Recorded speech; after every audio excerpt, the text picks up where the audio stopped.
Olá, alunos, tudo bem com vocês? Tá dando para ver que eu estou num ambiente completamente fora da sala de aula, né? Do ambiente que eu costumo aula, certo?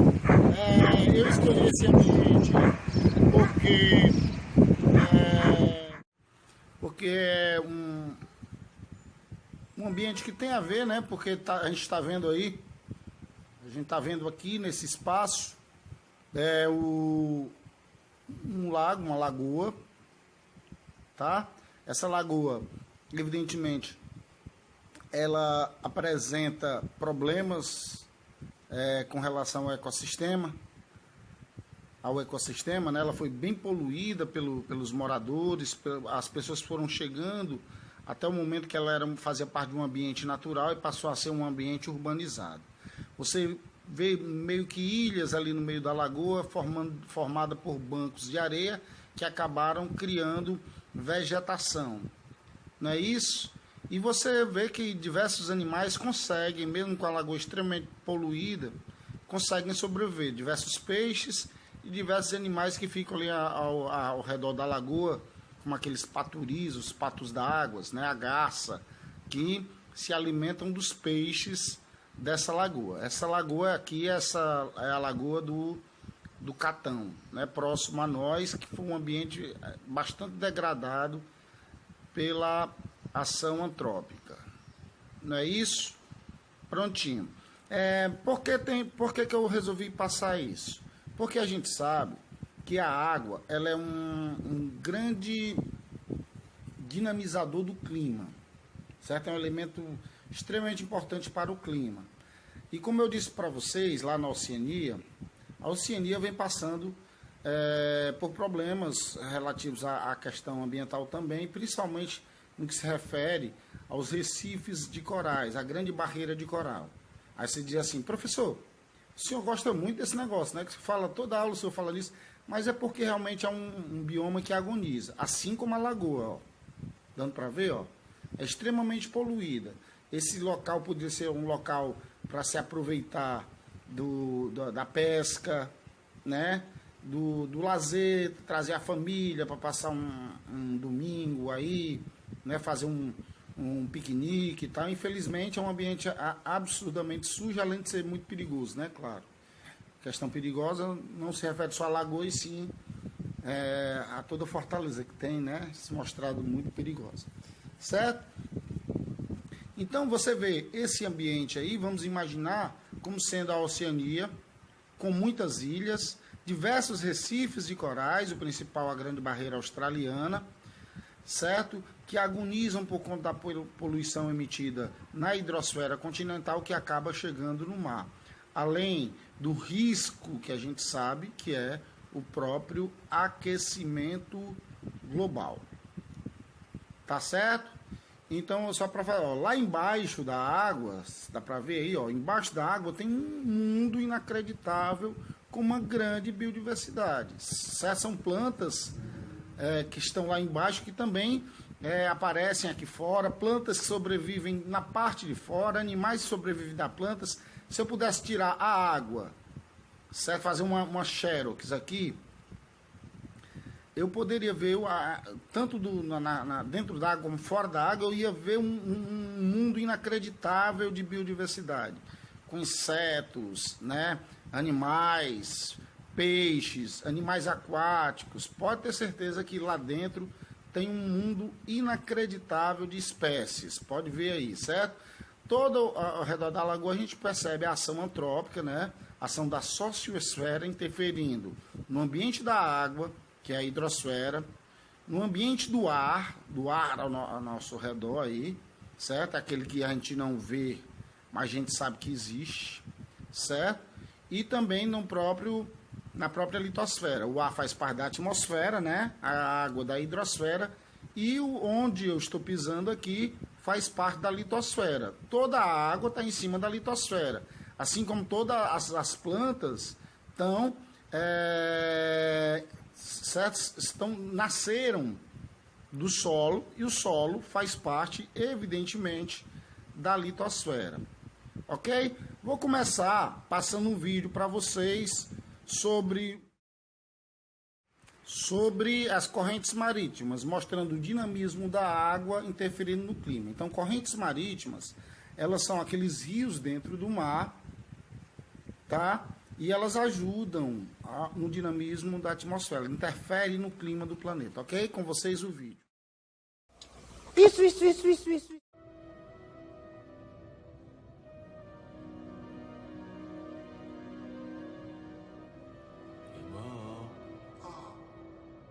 Irmão, concentra, irmão. Irmão. Tá vivo? E aí, irmão? O que aconteceu? Ah, eu vi tudo, irmão. Primeiro tu ficou tipo... Aí a gente ficou tipo... E aí tu ficou tipo... Do que você tá falando? De tu, mini brother. Arrepiando aquelas águas vivas. Tu tocou mal terror, irmãozinho. De calma. Ai, minha barriga. Ô, irmão, não chama o Raul no casco não, falou? Na moral. Seu tartaruga. Ô, irmão, seu tartaruga é o meu velho. Meu nome é Crush. Crush? Jura? Tá bem, Crush. Eu tenho que chegar na corrente leste australiana, CLA. Irmão, tu tá nela, irmão. Saca só.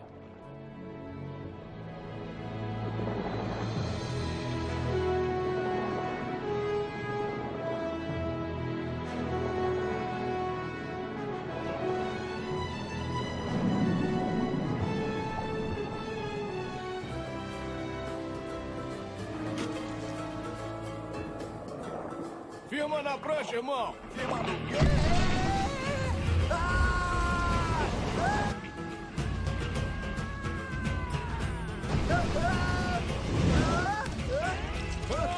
Só gás! Só gás!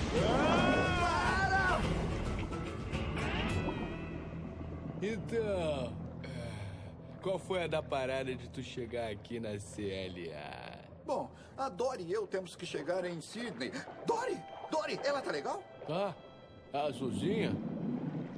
Tá no andar de baixo, irmão. Dory! Dory! Dory! Dory. Desculpe. Foi culpa minha, foi culpa... 5, 6, 29, 30, atenção, lá vou eu! Achei vocês! Me peguem se puderem! Peguei! Puxa demais! Que legal! Balançando!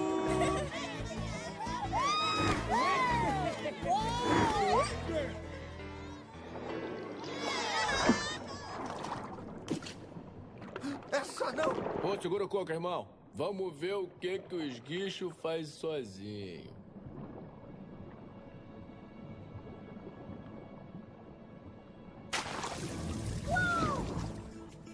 Uou!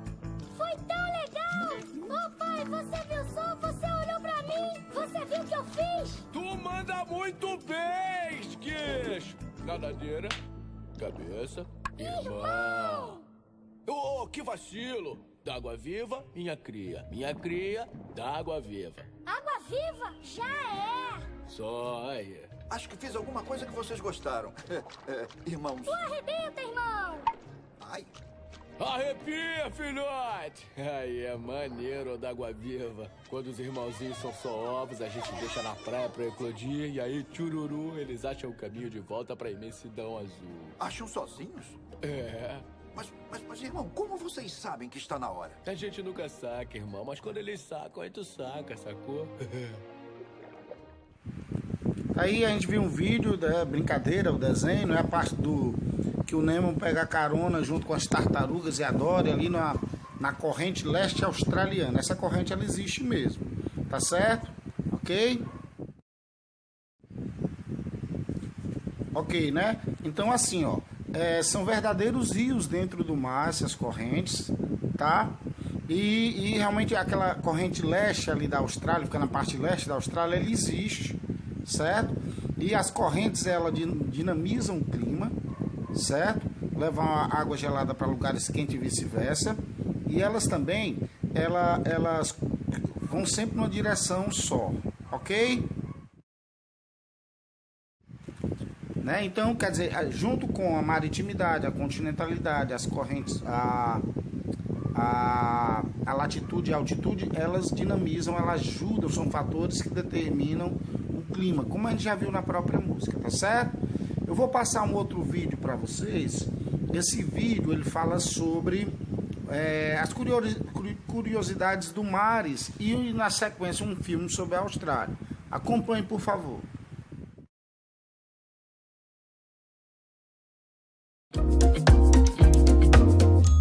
Quando você olha para os mares e oceanos no mapa, pode pensar que eles simplesmente fluem um para o outro. Parece que é apenas um grande oceano e as pessoas deram nomes diferentes para cada parte.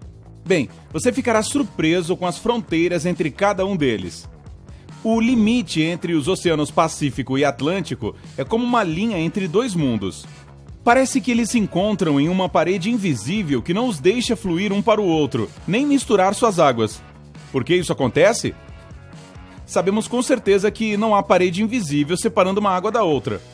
O que poderia interferir na sua mistura? O problema é que as águas também podem ser diferentes. Os oceanos Atlântico e Pacífico têm densidade e composição química diferentes, além do nível de salinidade e outras características. Pode-se ver pela cor que estão longe de ser iguais. As fronteiras entre os dois corpos de água têm características físicas e biológicas muito diferentes. Haloclinas, fronteiras entre águas com salinidade diferente, são as mais espetaculares. E é isso que vemos quando os oceanos Atlântico e Pacífico se encontram. O famoso explorador Jacques Cousteau descobriu isso enquanto mergulhava profundamente no Estreito de Gibraltar. As camadas de água com salinidade diferente pareciam divididas por um filme transparente, e cada camada tinha sua própria flora e fauna. As haloclinas aparecem quando a água em um oceano ou mar é pelo menos 5 vezes mais salgada que no outro. Você pode criar uma delas em casa se derramar um pouco de água do mar ou salgada colorida em um copo e depois adicionar um pouco de água fresca por cima. A única diferença é que sua haloclina será horizontal e as oceânicas são verticais. Se você lembra de alguma coisa básica da física, pode argumentar que um líquido mais denso deve ficar na parte de baixo e o menos denso em cima. Se isso fosse verdade, a fronteira entre os dois oceanos não pareceria uma linha vertical, mas sim horizontal, e a diferença entre a salinidade deles se tornaria menos óbvia quanto mais se aproximassem. Então, por que isso não acontece aqui? Bem, primeiro, a diferença de densidade de água dos dois oceanos não é tão boa para um deles descer e o outro se elevar. E, no entanto, é suficiente para não permitir que se misturem. Um outro motivo é a inércia. Uma das forças inerciais, conhecidas como a de Coriolis, influencia os objetos quando eles estão se movendo em um sistema de eixos que, por sua vez, também está em movimento. Em palavras mais simples, a Terra está se movendo e todos os objetos em movimento nela serão impactados pela força de Coriolis, que os desvia de seu curso. Como resultado, os objetos na superfície da Terra não avançam, mas desviam no sentido horário no hemisfério norte e no anti-horário no sul. Mas a Terra está se movendo lentamente. Leva um dia inteiro para fazer um círculo completo em torno de seu eixo. É por isso que o efeito Coriolis fica óbvio apenas em longos intervalos de tempo, com ciclones ou fluxos oceânicos. Essa é a razão pela qual a direção dos fluxos nos oceanos Atlântico e Pacífico é diferente. Ele também não deixa que se misturem. Outra diferença importante entre a água dos dois oceanos é a força da conexão das moléculas, ou a resistência à atração superficial. Graças a essa força, moléculas de uma matéria se mantêm unidas. Os dois oceanos têm uma resistência à atração superficial totalmente diferente, o que também não deixa que se misturem. Talvez eles possam gradualmente começar a se misturar com o tempo, mas como os fluxos neles têm direções opostas, simplesmente não tem tempo para fazer isso. Pensamos que é apenas água nos dois oceanos, mas suas moléculas separadas se encontram por um breve momento e depois são levadas pelo fluxo oceânico. Mas não pense que apenas os oceanos Atlântico e Pacífico não se dão muito bem. Existem muitos lugares no planeta onde a água de dois mares ou rios não se misturam. Existem também as termoclinas, fronteiras entre águas de diferentes temperaturas, como as quentes da corrente do Golfo e as do Atlântico Norte, muito mais frias. Entre os fenômenos mais surpreendentes estão as fronteiras entre águas com microclima e composição química diferentes. O Mar dos Sargassos é a maior e mais conhecida delas. É um mar dentro do Oceano Atlântico que não tem margens, mas é impossível de não ser notado. Vamos dar uma olhada em outros espetaculares fenômenos desse tipo no planeta. 1. Mares do Norte e Báltico. Estes dois mares se encontram perto da cidade dinamarquesa de Skagen. A água neles não se mistura por causa da diferença de densidade. Às vezes você pode ver as ondas de um e de outro se chocando e fazendo espuma. E, no entanto, a água deles se mistura gradualmente. Por isso o mar Báltico é levemente salino. Se não houvesse água vinda do Mar do Norte, o Báltico seria apenas um enorme lago de água doce. 2. Mar Mediterrâneo e Oceano Atlântico. Eles se encontram no Estreito de Gibraltar e têm densidade e salinidade diferentes, portanto a água também não se mistura. 3. Mar do Caribe e Oceano Atlântico. O local onde se encontram fica perto das Antilhas, e parece que alguém pintou a água com diferentes tons de azul. Outro lugar onde eles se dão um alô é na ilha Eleuthera, nas Bahamas. A água do Mar do Caribe é azul turquesa e a do Oceano Atlântico é azul escuro. 4. O rio Suriname e o Oceano Atlântico se encontram perto de Paramaribo, na América do Sul. 5. O rio Uruguai e seu afluente. Estes dois se topam na província de Misiones, na Argentina. Um deles é limpo para ser usado na agricultura, e o outro fica quase vermelho por causa do barro durante as estações chuvosas. 6. Rio Negro e Solimões, parte do rio Amazonas. A 9 quilômetros de Manaus, no Brasil, os rios Negro e Solimões se encontram pouco, mas não se misturam por cerca de 4 quilômetros. O Negro é escuro e o Solimões é claro.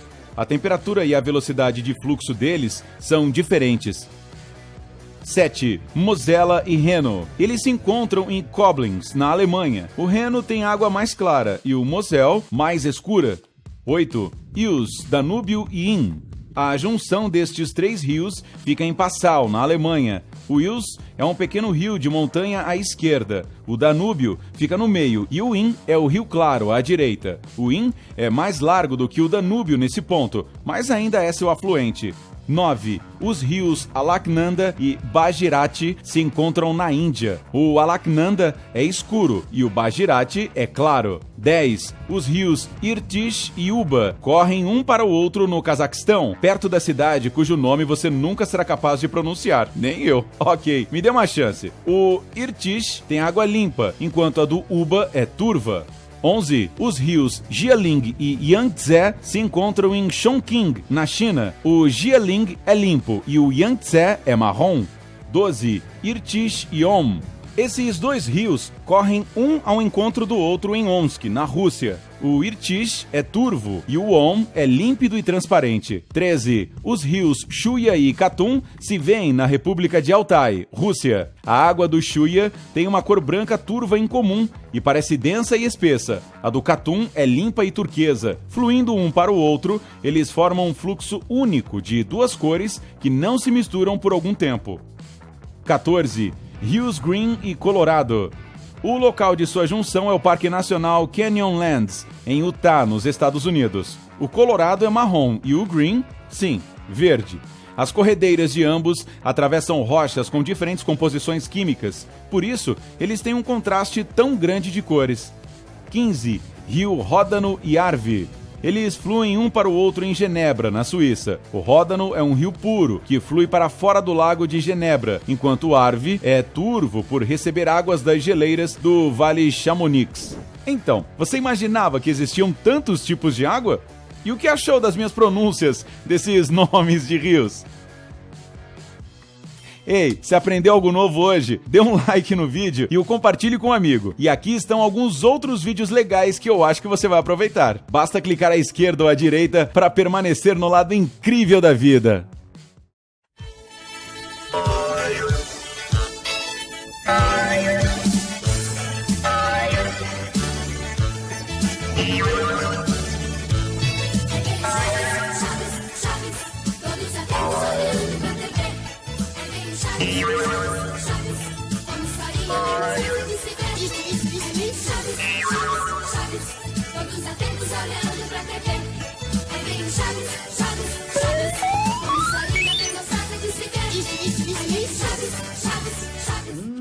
pirulito gostoso. Ah, falar nisso, o professor disse que ia passar também umas curiosidades sobre a Austrália, Ah, eu gostaria muitíssimo de saber sobre a Austrália, professor. Passa o vídeo. Chaves, Chaves, Chaves, todos atentos olhando pra TV. Aí vem o Chaves, Chaves, Chaves, uma historinha bem gostosa de se ver. Austrália. Esse país é simplesmente incrível, cheio de mistérios e exclusividades. Já falamos em outro vídeo sobre os surpreendentes animais australianos, mas o que vamos falar hoje é sobre as riquezas e curiosidades inacreditáveis desse lugar. Eu sou a Thalita Flores e te convido a embarcar comigo nessa viagem, que vai te mostrar 5 curiosidades que você não sabia sobre a Austrália. Número 1. Não é um continente. Ao contrário do que muita gente pensa, a Austrália não é um continente. E isso quase sempre gera confusão na cabeça das pessoas.